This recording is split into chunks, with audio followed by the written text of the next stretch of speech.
Welcome back to the Vandy 24/7 podcast. I'm Joey Dwyer, and Vanderbilt has its fourth transfer portal commitment of the cycle. You're kind of starting to see this Vanderbilt team come together a little bit. It adds Mike James today, a former Louisville wing, and obviously was at NC State last year, but missed the season with an injury. Now Vanderbilt betting on Mike James getting healthy. I assume the price tag came down a little bit, and it seemed to make sense for Vanderbilt. We had been hearing for about a week, and you could see this on the board if you're on it, that Mike James was probably in, and it came to fruition today. He came on his visit this weekend, and I think just kind of needed to tie up some loose ends on that visit and got the answers he needed, got the formalities he needed, and now Mike James is a Vanderbilt Commodore, and I think is a guy that can really help them this year. And it's almost weird to say, but this is kind of what I've said about him the whole process.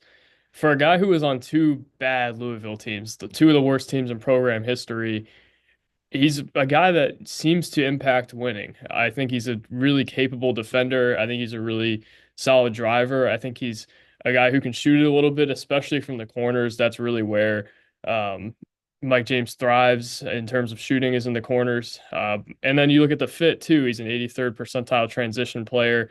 I think if you get another shooter, if you get another maybe two guard that can go score it, and you complement Mike James and Frankie Collins with that, then I think this could be a pretty solid team. If they have another guy who's not a great shooter alongside those two, then I think you've got a little problems or a bit of problems. But again, 83rd percentile transition player, really likes to get downhill, and that's where he's best offensively. He's a good shooter in the corners, but he's a better player in transition. 47% of his field goals are at the rim. He's a better player when he drives. He's 46% around the rim, which isn't great, but 39.6% from the field as a whole. So you're not looking at a terribly efficient player anyway. And you really want him to get downhill and make things happen. And he's a 35% three-point shooter from the corners in his career. So offensively, I think he's more of a complementary piece than anything. I think if you're relying on Mike James to be your Jason Edwards, then boy, you've got problems. But if you're relying on him to be your MJ Collins replacement, which by every indication I have, I believe that to be the case, I think you're in pretty good shape then. I think he's a good comparable player to Collins. A lot of his efficiency numbers have been pretty similar to Collins over the course of his career.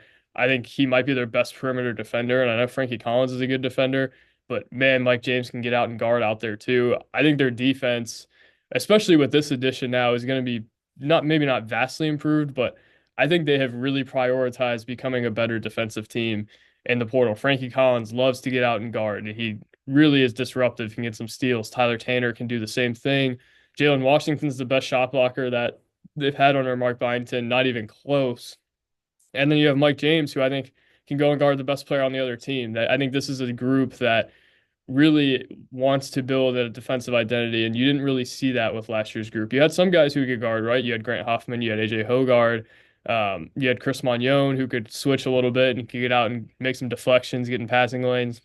This group, I think, is going to be better defensively as long as some of its go-to guys are better defenders. And I just look at Mike James and I say, man, it's a 6'5" guy. He can defend, he can penetrate. I just think he has such an impact, especially if he's used in the right role. And at Louisville, he was a go-to guy, and I don't think that's what Vanderbilt needs him to be. And I don't think he probably will be that. He averaged 12 and 5 at Louisville. I think if you're looking at an 8 or 9 point per game guy who's coming off the bench and is guarding the other team's best player, and he's coming out and he's shooting it from the corners and he's getting transition, gosh, that's an awesome player for you.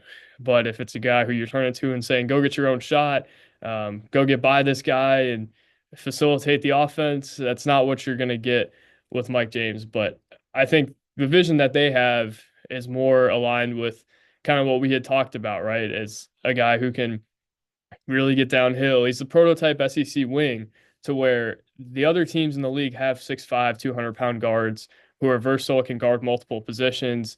And I think Mike James kind of fits that bill.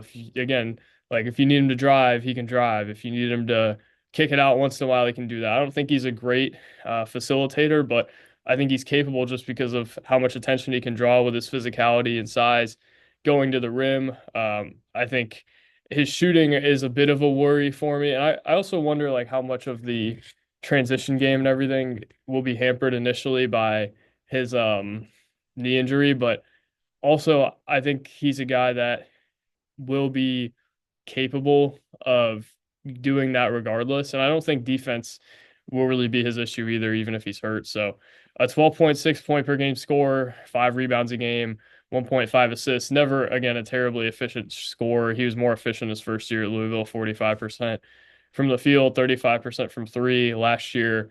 Or 2 years ago before the injury, 39.6% from the field, 34% from three. Here's the thing, though, that I guess encourages you if you're looking at a possible shooting breakout, 81% free throw shooter. And also, again, we didn't mention the rebounding. That's another thing that bodes well in terms of his physicality. I think he's a really physical wing who can handle the bodies of the SEC. So, Mike James, again, not your highest profile get you're going to see for Vanderbilt in the whole offseason. Not a guy who I think was terribly expensive for them, but I think he's going to help them in a lot of ways. And I think looking at him in the proper role, you're looking at a guy who could, again, really help them and really fill some needs. So, good gift for Vanderbilt as long as it's in the right kind of role. And at this point, I believe it to be in that right role. So, Vanderbilt, again, starting to prioritize some defense in the transfer portal, starting to prioritize guys that fit kind of like they did last year. I think Mark Byington has done a really nice job so far this portal cycle. Still needs a go-to scorer, and I think he's probably going to go get that at some point. But that's next on the list for Vanderbilt, as is Tyler Harris, who was on campus this weekend. Washington transfer who can really shoot it, really athletic, and man, that would be a good get as well. So we'll keep you posted on Vandy 24/7. Sorry for the later Raptor reaction today. Caught up with Lipscomb coaching search things, but we'll talk soon. Thank you guys again. Peace.